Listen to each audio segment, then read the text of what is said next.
இந்த வருடத்திலும் இயேசு சிலுவை நாட்களிலே நாம் அவர் பேசிய ஒவ்வொரு வார்த்தைகளையும் தியானித்து வருகிறோம். 7வது வார்த்தையை தியானிப்போம். இப்போ பேசி முடித்த 6 ஒவ்வொரு வார்த்தையும் ஒவ்வொரு விதத்தில் வெளிப்பட்டது. முதல் வார்த்தையானது மன்னிப்பின் வார்த்தையாய் வெளிப்பட்டது. 2வது வார்த்தை இரட்சிப்பின் வார்த்தையாய் வெளிப்பட்டது. 3வது வார்த்தை அன்பின் வார்த்தையாய் வெளிப்பட்டது. 4வது வார்த்தை வியாகுலத்தின் வார்த்தையாய் வெளிப்பட்டது. 5வது வார்த்தை சோர்வின் வார்த்தையாய் வெளிப்பட்டது. 6வது வார்த்தை வெற்றியின் வார்த்தையாய் வெளிப்பட்டது. மேலும் இந்த 7வது வார்த்தை எப்படி வெளிப்படுகிறது, அதன் மூலியமாய் ஆண்டவர் நம்மிடம் என்ன கற்றுத்தருகிறார், எதை நம்மிடம் மாற்ற விரும்புகிறார், எதை நம்மிடமிருந்து பெற்றுக்கொள்ள விரும்புகிறார் என்று தியானிப்போம். வாசிப்போம். லூகாஸ் 23ஆம் அதிகாரம் 46ஆம் வசனம். தந்தையே, உமது கையில் என் ஆவியை ஒப்படைக்கிறேன் என்று இயேசு உரக்க கூவினார். இதை சொன்னதும் உயிர் நீத்தார். ஹல்லேலூயா, ஹல்லேலூயா. மற்ற 3 அதிகாரங்களை வார்த்தைகளை எடுத்தோமானால், மார்க்கு, மத்தேயு, யோவானை பார்த்தோமானால் இந்த வார்த்தைகள் மிகவும் சிறியதாக தரப்பட்டது. லூகாஸ் மட்டுமே விரிவாக கொடுக்கப்பட்டது. மரணமோ அவரை மேற்கொள்ளவில்லை, அவர்தான் மரணத்தை நோக்கி மேற்கொண்டார்.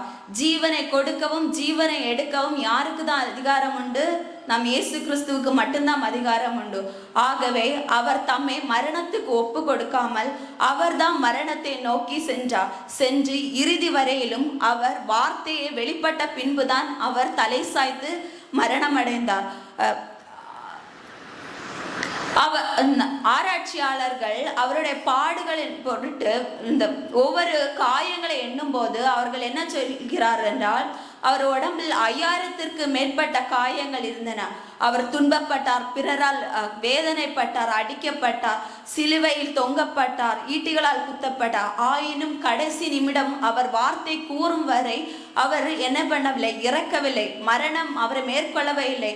இறுதி வரை அவர் வார்த்தையை தந்தையிடம் ஒப்படைத்த பின்புதான் அவர் என்ன பண்ணாருன்னா மரணம் அடைந்தார். ஏன் அவர் ஒப்பு கொடுக்க வேண்டும்? தன் உயிரை எதற்கு ஒப்பு கொடுக்க வேண்டும்? அவர் மரணத்தை ஜெயிப்பவராய் இருக்கிறார் என்று நமக்கு தெரியும். ஏன் இறுதி நேரத்தில் அவரை ஒப்பு கொடுக்க வேண்டும் என்று வாசிப்போம். மத்தேயு 7ஆம் அதிகாரம் 21ஆம் வசனம்.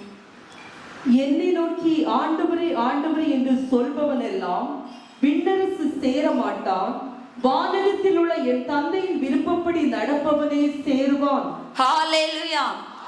அன்று அவருக்கு அறிந்திருந்தது, தந்தையின் விருப்பப்படி எல்லாம் நிறைவேறும். அவர் தந்தை விருப்பமோ அவர் தம்மை ஒப்பு கொடுக்க வேண்டும், இந்த மனுகுலத்திற்காக தம்மை பலியாக்கி நம்மை மீட்கிறதுக்காக அவர் தன்னை ஒப்பு கொடுக்க வேண்டும் என்று அவர் அறிந்தார்.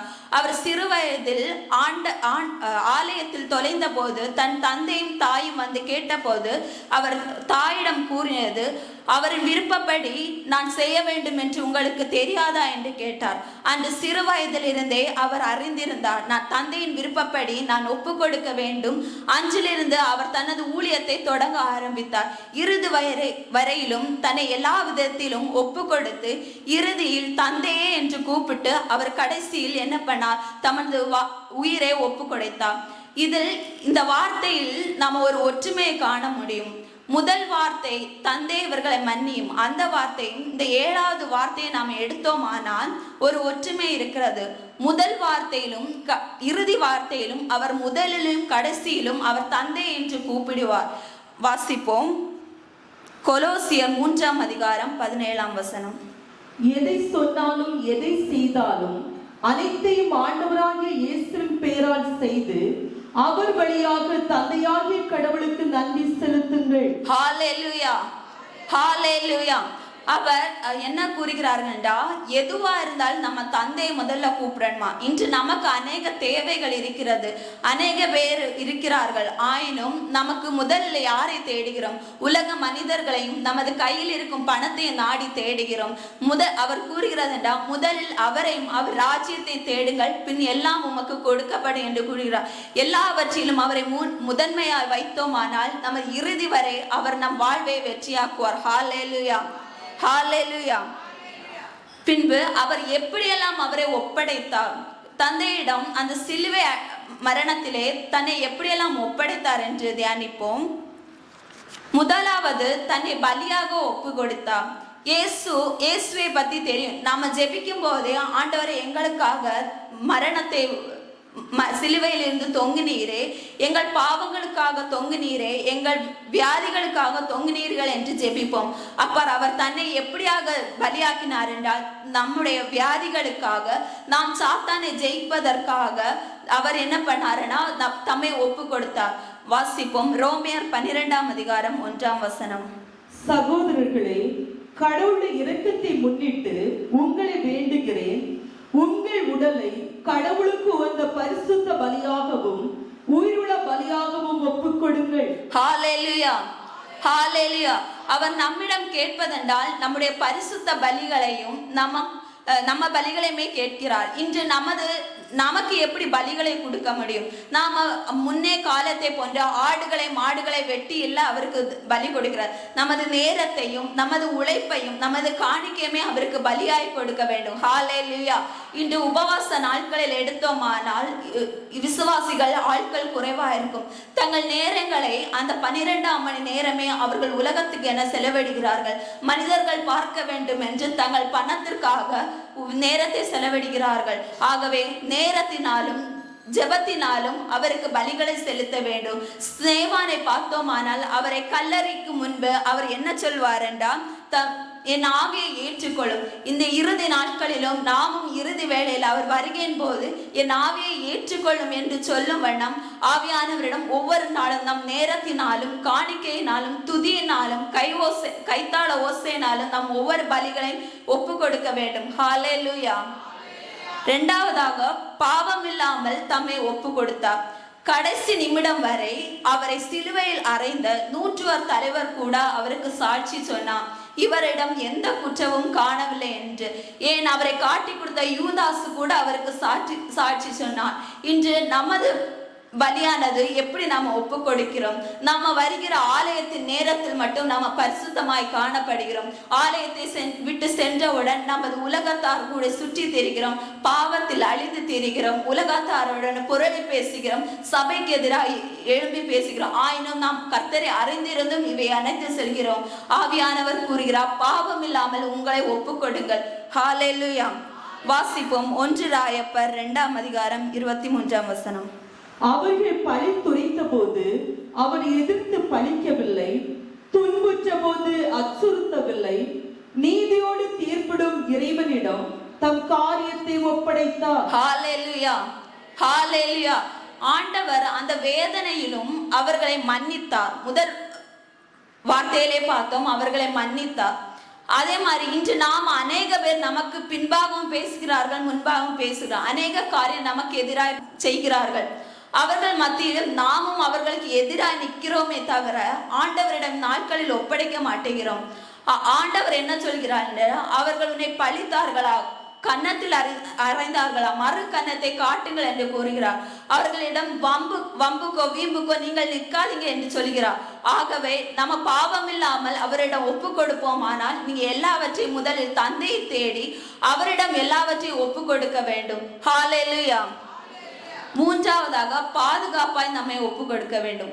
சரி, அவர் பலியாய் ஒப்பு கொடுத்தார், பரிசுத்தமாய் ஒப்பு கொடுத்தார். சரி, தம்மை எப்படி பாதுகாப்பாய் ஒப்பு கொடுத்த வேண்டும் என்று சொல்கிறார். வாசிப்போம். 2 தீமோத்தேயு 1ஆம் அதிகாரம் 12ஆம் வசனம். இதன் பொருட்டு நான் இத்துன்பங்களுக்கு உள்ளானேன், ஆனால் வெட்கப்படவில்லை. யாரை நம்பியிருக்கிறேன் என்று எனக்கு தெரியும். அவர் என்னிடம் ஒப்படைத்ததை அந்த இறுதி நாள் வரை பாதுகாக்க அவர் வல்லவர் என்று நான் உறுதியாய் நம்புகிறேன். ஹல்லேலூயா, ஹல்லேலூயா. இந்த வார்த்தை பவுலானது கூறின வார்த்தை. அவர் வாழ்க்கையில் அநேக போராட்டங்கள் இருந்தது, துன்பங்கள் இருந்தது. கடவுளை விட்டு ஓடலாம் என்ற நிலையில் அவர் அநேக போராட்டங்களை கண்டார். ஆயினும் அவர் கூறின ஒரு வார்த்தை, நான் நம்பினவர் யார் என்று எனக்கு தெரியும். இன்று நாமும் அவரை அறிந்திருக்கிறோம். இன்று நாமும் அநேக போராட்டங்களில் வரும்போது நம்மை நம்பினவரை நாம் தெரியாதென்று கைமலத்தி விடுகிறோம். இந்த பரிசுத்தமாய் வாழ்ந்து அவரை தேடும் போது நமது ஆத்துமாமோ பாதுகாப்பாய் இருக்கிறது. இறுதி நாளில் அவரை தேடி வருவோமானால் நமது ஆத்துமா பாதுகாப்பாய் அவரிடம் கொண்டு சேரப்படும். இது அவரை விட்டு உலகத்திற்காக நாம் அலைந்து திரிந்தோமானால் நமது ஆத்துமாவானது உலகத்தின் இன்ப சூழ்நிலைகள் சுற்றி திரிந்து பின்பு அவரிடம் ஒப்படைக்க முடியாத ஆத்துமாவா மாறிவிடும். அவர் இன்று கூறுகிறது என்னவென்றால், உங்களை எனக்கென பலியாய் ஒப்பு கொடுங்கள்.